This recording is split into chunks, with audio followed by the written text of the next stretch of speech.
आज हम एक ऐसे देश के भविष्य को समझने की कोशिश करेंगे जो एक गंभीर चेतावनी के मुहाने पर खड़ा है। जी हां, हम बात कर रहे हैं पाकिस्तान की, जिसे हाल ही में यूनाइटेड नेशंस यानी संयुक्त राष्ट्र ने एक बहुत ही रेयर वार्निंग जारी की है। तो चलिए देखते हैं कि इसका आखिर मतलब क्या है और ये इतनी बड़ी बात क्यों है। पाकिस्तान एक प्रेशर कुकर की तरह होगा जो कभी भी फट सकता है। सोचिए जरा, ये लाइनें किसी फिल्म का डायलॉग नहीं, बल्कि संयुक्त राष्ट्र की चेतावनी के बाद आए एक गंभीर विश्लेषण का हिस्सा हैं। ये दिखाता है कि जमीनी हकीकत कितनी सीरियस है। तो सवाल ये है कि पाकिस्तान आखिर इस मोड़ पर पहुंचा कैसे। अब देखिए, यूनाइटेड नेशंस की तरफ से इस तरह की सीधी डायरेक्ट वार्निंग आना ये कोई आम बात नहीं है। ये बहुत ही रेयर होता है और ये इस बात का साफ साफ इशारा है कि पाकिस्तान में जो संवैधानिक मतलब कॉन्स्टिट्यूशनल बदलाव हो रहे हैं, उनकी गंभीरता को अब पूरी दुनिया नोटिस कर रही है।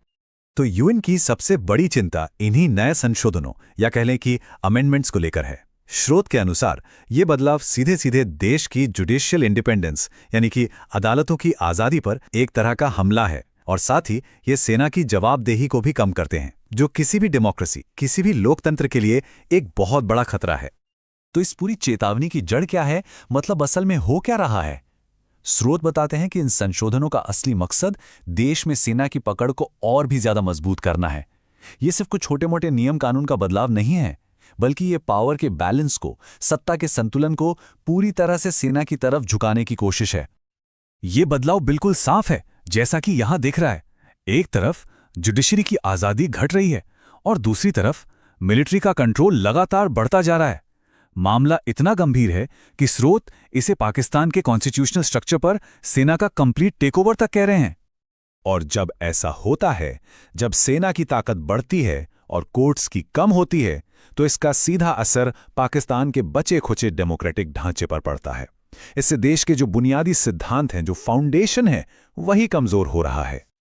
अब कानून का शासन या रूल ऑफ लॉ, ये किसी भी डेमोक्रेसी की नींव होता है। इसका मतलब सीधा सा है कि कानून सबसे ऊपर है।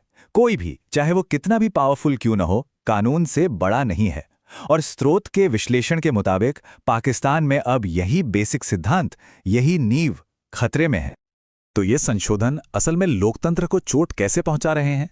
देखिए, ये न्यायपालिका को पॉलिटिकल दखलंदाजी के लिए खोल देते हैं। अदालतों पर सरकार का कंट्रोल बढ़ने का खतरा पैदा हो जाता है और जैसा हमने कहा, सेना की जवाबदेही कम हो जाती है। मतलब कुल मिलाकर हर एक कदम डेमोक्रेसी के सेफ्टी वाल्स को एक एक करके बंद कर रहा है। अब ये तो हुई ऊंचे लेवल की पॉलिटिकल बातें, लेकिन इसका असर अब जमीन पर आम लोगों पर भी दिखने लगा है। देश में जो आर्थिक और सामाजिक दबाव बढ़ रहा है, उसके कारण लोगों में गुस्सा और फ्रस्ट्रेशन बहुत तेजी से फैल रहा है। और ये एक खतरनाक कॉम्बिनेशन है। स्रोत के विश्लेषण के मुताबिक एक तरफ तो बढ़ती महंगाई और खराब इकोनॉमी लोगों का गुस्सा भड़का रही है, और दूसरी तरफ अपनी आवाज उठाने के, अपना गुस्सा जाहिर करने के जो डेमोक्रेटिक रास्ते हैं, वो लगातार बंद किए जा रहे हैं। देखिए, किसी भी फंक्शनल डेमोक्रेसी में क्या होता है, अगर लोग सरकार से खुश नहीं हैं तो वो वोट देकर उसे बदल सकते हैं। ये उनके गुस्से और फ्रस्ट्रेशन के लिए एक आउटलेट, एक निकास का काम करता है। लेकिन स्रोत यहां एक बड़ा सवाल खड़ा करता है। पाकिस्तान में जहां असली और आखिरी पावर सेना के पास है, क्या वहां वोटिंग का सच में कोई मतलब रह जाता है? और बस यही से वो प्रेशर कुकर वाली थ्योरी पिक्चर में आती है। जब लोगों के गुस्से और फ्रस्ट्रेशन को बाहर निकलने का कोई सही रास्ता नहीं मिलता, कोई सेफ्टी वाल्व नहीं होता, तो वो दबाव अंदर ही अंदर बढ़ता जाता है, ठीक एक प्रेशर कुकर की तरह। तो ये एक तरह का लॉजिकल प्रोग्रेशन है, एक के बाद एक होने वाली घटना है। पहले आर्थिक और पॉलिटिकल फ्रस्ट्रेशन बढ़ती है, फिर बदलाव के जो डेमोक्रेटिक रास्ते हैं वो बंद हो जाते हैं। इससे जनता के गुस्से को निकलने की कोई जगह नहीं मिलती, और नतीजा, स्रोत के मुताबिक इससे क्रांति, ये एक बड़े विस्फोट की संभावना बहुत बढ़ जाती है। तो स्रोत के इस पूरे विश्लेषण के बाद आखिर में बस एक ही सवाल बचता है। जब किसी देश के अंदर का दबाव इतना ज्यादा बढ़ जाए कि उसे बाहर निकलने का कोई भी रास्ता ना मिले, तो फिर आगे क्या होता है?